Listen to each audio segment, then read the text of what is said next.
Bonjour à tous, c'est Akita Le Sage. Je vous retrouve aujourd'hui pour ma première vidéo sur YouTube.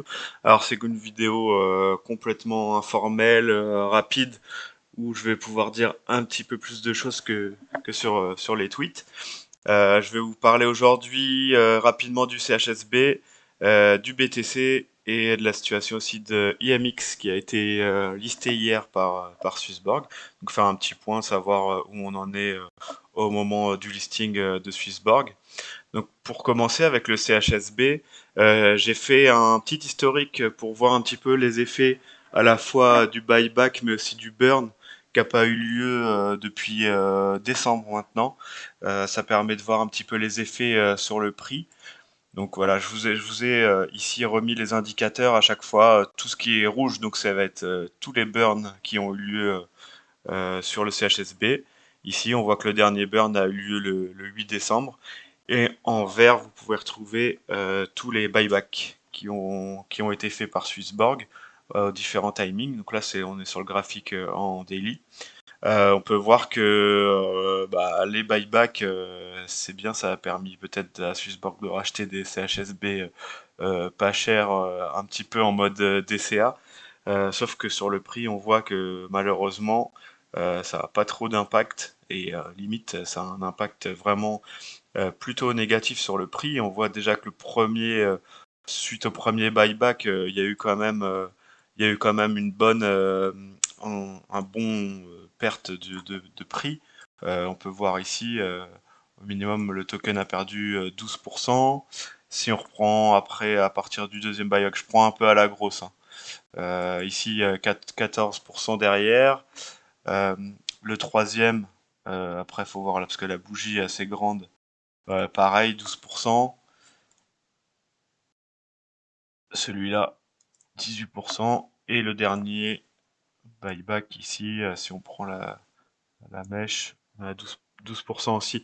Donc on voit à peu près en moyenne, on doit être à 13-14% quoi, de perte derrière chaque buyback. Donc on peut réfléchir un petit peu sur l'utilité. Donc je sais pas trop quel était le but escompté par Swissborg suite à ces buybacks. On va voir après peut-être sur plus long terme et sur un meilleur peut-être momentum du marché. Et on peut voir aussi que en ce qui concerne le burn, il y avait vraiment des actions de prix sur quelques jours après les burns, ici, et un peu moins sur les derniers. Donc depuis le 20 novembre, vraiment, c'est pareil, c'est des chutes derrière. Donc il n'y en a pas eu depuis décembre. Euh, c'est peut-être pas une mauvaise chose. Certains disent que le burn ne sert à rien dans un marché comme ça. On va plutôt gâcher nos munitions qu'autre chose. Certains demandent le burn. Après, moi, je suis pas partisan personnellement d'utiliser le burn. Vaut mieux garder un petit peu le gros trésor de guerre pour des moments qui seront plus opportuns, parce que je pense que l'effet d'un burn ici sera quand même carrément limité. Voilà. Donc en termes de prix, sinon on peut voir ici j'ai tracé un grand triangle orange. C'est vraiment le triangle historique avec la grosse résistance qui s'est formée depuis l'ATH, donc depuis le 4 mai 2021. Et, et après un support qui est formé depuis juin. On voit ici que ce support-là a été cassé. On l'avait cassé déjà le 7 mars. Et on l'avait réintégré en 2 jours. Et là, on a vraiment une grosse cassure. Voilà. Si on retrace un petit sous-triangle que j'avais retiré euh, pour placer mes indicateurs de buyback, ici. Donc là, je reprends la même codification. Tout ce qui est traçage de support, ça va être une ligne rouge. Donc c'est la ligne vraiment à pas dépasser. Et tout ce qui est résistance, donc ce qui est à dépasser, ce qui est à battre, c'est en vert. Voilà. Donc ici, si on trace simplement, si on répercute ici la distance entre la résistance et le support qu'on a cassé, ici, c'est comme je l'ai tweeté hier, je crois. Ça nous fait vraiment une target de cassure qu'on peut estimer ici à environ 34. Hier, je crois que j'étais à 32 centimes. 34-35. Voilà. Si on prend la plus grosse target ici de notre grand triangle historique, on peut le prendre, ça va nous faire une deuxième vraiment target de cassure. On reporte à l'endroit de la cassure. Et ici, on arrive vraiment hop, à un objectif de 31 centimes. Voilà. Donc pas glorieux. De mon point de vue, je pense quand même qu'on peut y aller. Je sais que j'ai pas l'habitude d'être bearish, mais là, je pense qu'il y a de grandes chances qu'on y aille. Donc, avoir vraiment le comportement ici du CHSB quand on va arriver aux 35 centimes, quand on va arriver vers les 30 centimes ici, ça sera des bons points d'achat. Après, encore une fois, il y a de grandes chances que ça dépende du Bitcoin, de la situation un peu internationale. Voilà, donc pour moi, pour l'instant, on n'est pas bon du tout.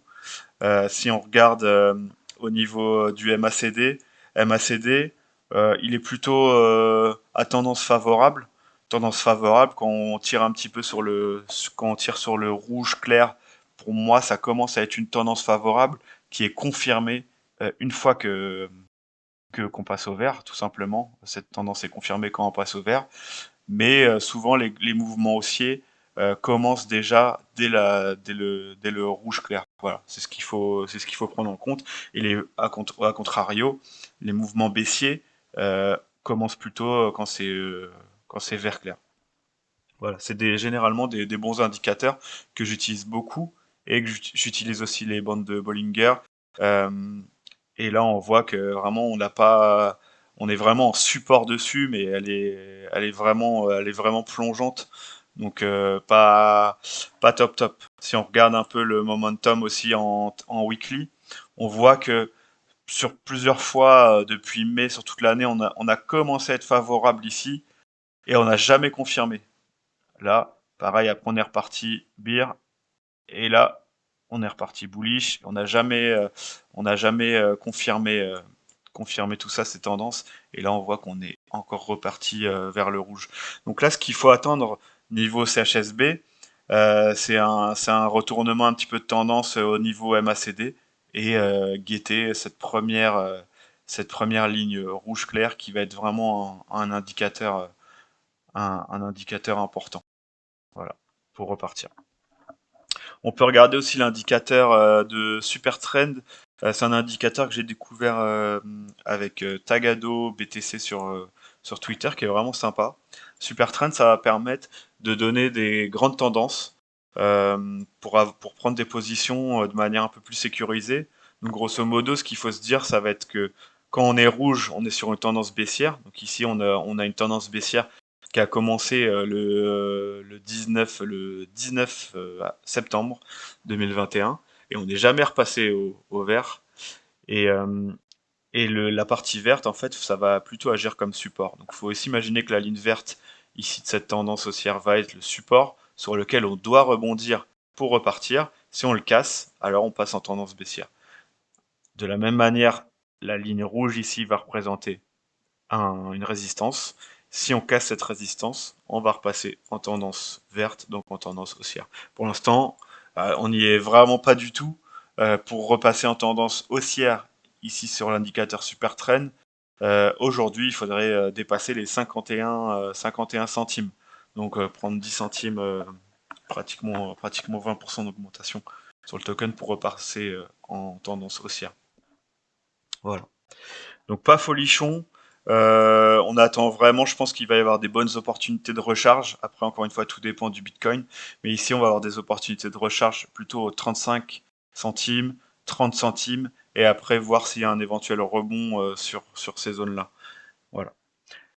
Donc au niveau du BTC, ici, si on repart, je vais repartir en daily. Donc en daily, le BTC évolue toujours dans un pattern ici qui est important. On a, mine de rien, on n'a jamais cassé ce pattern, ce qui a commencé le 26 décembre 2020.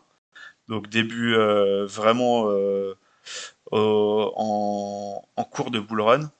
Et on a touché ce support donc une fois, deux fois, trois fois, quatre fois. La dernière fois qu'on a touché ce support, c'était le 24 février. Voilà.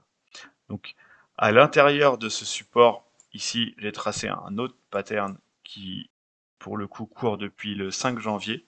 Ici, donc, avec la résistance. Ici, on a une résistance environ aux 44 500, avec des mèches qui sont allées vers les 40 800. Donc, on a essayé de le casser une fois, deux fois, trois fois, quatre fois. Et au niveau de la résistance, on a rebondi une fois et après plusieurs fois. C'est vraiment au niveau du support, pardon, on a vraiment un fort support montant. Le dernier rebond, il a eu lieu hier dessus. On a une bonne, vraiment une bonne journée hier, un peu moins bonne aujourd'hui. Donc, il faudra voir après vers 14h30 l'ouverture du marché américain comment on se comporte. Voilà. Mais du coup, on a vraiment un pattern qui est clair et qui pourrait donner des targets clairs. Donc une target de cassure ici, si on venait à casser ce pattern par le haut, ça nous propulserait vraiment vers les 52 500. Et après, pareil, en bas, si on était amené à le casser, ce qui n'est pas à exclure, on serait à peu près à une target de 32 000. Voilà. Donc c'est un pattern à surveiller qui est très important. C'est le pattern le plus important en ce moment sur le Bitcoin, à voir si on le casse par le haut ou par le bas. Donc je vous invite vraiment à retracer ça sur vos charts TradingView pour suivre ça. Si on regarde le MACD, commencer du coup avec la bonne journée d'hier, commencer à être favorable. Ici, rouge clair. Et avec le mauvais début de journée qu'on a ici, on est reparti vraiment dans une mauvaise tendance baissière. Après, là, attention, la bougie n'est pas clôturée encore, donc il faut surveiller cet indicateur. Je suis persuadé que on peut avoir un très très bon rebond dessus, et après on peut, comme ici et ici, on peut aller vraiment très vite sur la résistance. Je pense que si le rebond est vraiment confirmé, on va aller très vite en l'espace de 3 4 jours ou 2 jours sur cette résistance-là, qui va peut-être céder, on l'espère. Voilà, ça va dépendre aussi beaucoup du contexte, je pense, international. Donc si on regarde après l'indicateur super trend, en daily, on voit qu'on était repassé après une longue période quand même depuis le 17 novembre. On est repassé au vert le 7 février pour repasser au rouge le 21 février et on est repassé au vert le 1er mars. Voilà. Donc ici, on n'est pas encore sur le support. Le support de la super trend, on est à 36 392. Donc on a quand même un peu de marge par rapport à ce support-là. On est toujours ici en tendance haussière. Voilà. Donc si on regarde en weekly, on peut voir moi quand je regarde le weekly, si je regarde le MACD weekly, je suis plutôt bullish. On voit ici qu'on a vraiment, on a eu vraiment une impulsion en juin 2021. On est à peu près sur les mêmes niveaux. On est à peu près sur les mêmes niveaux d'impulsion. C'est pour ça que je m'attends vraiment à ce qu'il puisse y avoir une réaction ici. Ici, on voit qu'on est sur la fin ici de la tendance, du retournement de tendance. On a vraiment décollé et on est un peu ici sur le même momentum. Donc voilà, il faut avoir cet indicateur-là. Ici, on est en weekly, donc c'est un indicateur qui a beaucoup de poids. C'est une time frame qui a beaucoup de poids, beaucoup d'impact. On n'est pas sur du 1 heure, du 4 heures, on est sur du weekly. Et ici, le momentum MACD, il est très très bon. C'est pour ça que ça me fait dire que vraiment, on pourrait faire un rebond comme on l'a eu ici, comme on l'a eu ici, pour aller chercher vraiment le haut du gros pattern à 70-75. Voilà, je sais que c'est une vision très bullish, mais c'est une vision qui est possible quand on regarde cet indicateur-là. Voilà ce qu'on peut dire sur le Bitcoin. Pour finir, je vais vous parler un petit peu de IMX. IMX qui a été listé sur Swissborg hier. Voilà, qui a eu, qui est, si on trace un petit peu les lignes de tendance pour voir comment on est, elles sont assez claires au final. Donc ici, je fais à la grosse un petit peu. Je vais essayer quand même de coller au corps des bougies principales. Voilà, ici on voit qu'on a vraiment une cassure claire de la résistance, ce qui est souvent le cas. Et ici, si on retrace l'objectif de cette cassure, hmm, on arrive, bah là, on a dépassé vraiment l'objectif. Donc là, on a dépassé un petit peu l'objectif et derrière, on a un petit peu un retournement. On voit ici l'indicateur sur pair trend qui est activé. On voit ce retournement-là en 4 heures qui est validé sur la bougie d'avant. Donc la bougie qui a commencé à 5 heures du matin. Et donc après, ce sera intéressant de tracer vraiment le nouveau pattern qui se dessine ici. Donc là, la résistance et le support. Donc là, on voit qu'on est sur on voit qu'on est sur un support ici.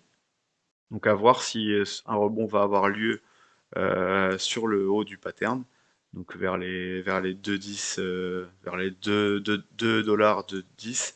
Donc là, on va tracer rapidement les targets s'il y a une cassure ici par le bas. On aura une target à peu près à 1,17 dollars si on casse ce pattern par le bas. Et si on casse ce pattern par le haut, on peut s'imaginer se projeter un petit peu par là. Si on casse ce pattern par le haut, ça donnerait vraiment une bonne target vers les 2,90, 3 dollars, quoi. Voilà, donc vraiment un pattern ici à surveiller. Pour moi, ça peut être un bon point d'entrée si on observe un rebond sur ce support-là. À voir, voilà. À surveiller. Personnellement, j'avais voté pour ce token-là dans le vote Swissborg. Après, Swissborg avait quand même pas mal influencé sur sur le choix du token dans la question. Donc pour moi, je fais confiance quand même à Swissborg là-dessus sur leur vision. Voilà. Donc c'est tout pour cette vidéo aujourd'hui. Bah, n'hésitez pas à poser vos questions sur Twitter. J'essaierai d'y répondre. Et dites-moi si vous aimez un petit peu ce format de vidéo. Je serais peut-être amené à en faire d'autres, à voir. C'est un peu plus libre que sur des tweets où on peut pas vraiment forcément aller dans le détail. Voilà, je trouve ça pas mal. Donc j'attends vos retours sur ça. Et puis je vous dis à la prochaine, à bientôt.